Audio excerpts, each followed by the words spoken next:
रेवती रानी की कथा सार संक्षेप। मेघकूट के राजा चंद्रप्रभ तीर्थयात्रा के दौरान आचार्य गुप्ताचार्य के उपदेश से प्रभावित होकर क्षुल्लक बन जाते हैं। गुरु उन्हें उत्तर मथुरा में स्थित दो साधर्मियों मुनि को नमस्कार और सम्यक दृष्टि रेवती को आशीर्वाद कहने का संदेश देते हैं। चंद्रप्रभ ये सोचकर कि केवल इन्हीं दो को संदेश क्यों दिया गया, उनकी परीक्षा का कारण जानने आगे बढ़ते हैं। 1. भव्यसेन मुनि की परीक्षा। उत्तर मथुरा पहुंचकर चंद्रप्रभ मुनि को नमस्कार करते हैं, जो अत्यंत वात्सल्यपूर्ण है।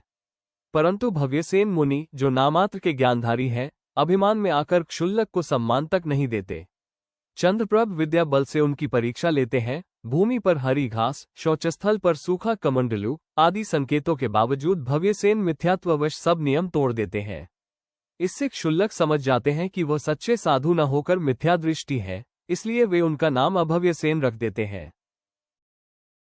2. रेवती रानी की परीक्षा। क्षुल्लक चंद्रप्रभ अब रेवती की परीक्षा करने के लिए क्रमशः 4 रूप बनाते हैं: ब्रह्मा, विष्णु, शिव और तीर्थंकर।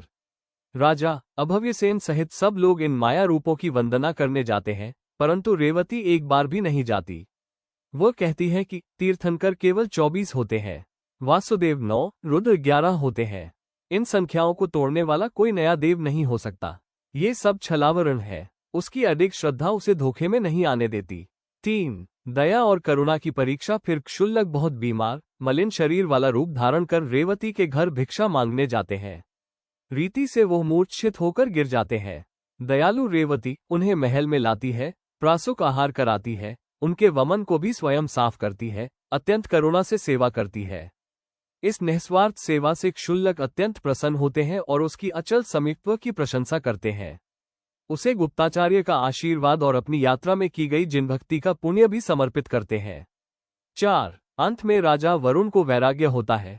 वे राज्य त्याग कर साधु बन जाते हैं और अंत में महेंद्र स्वर्ग में देव बनते हैं।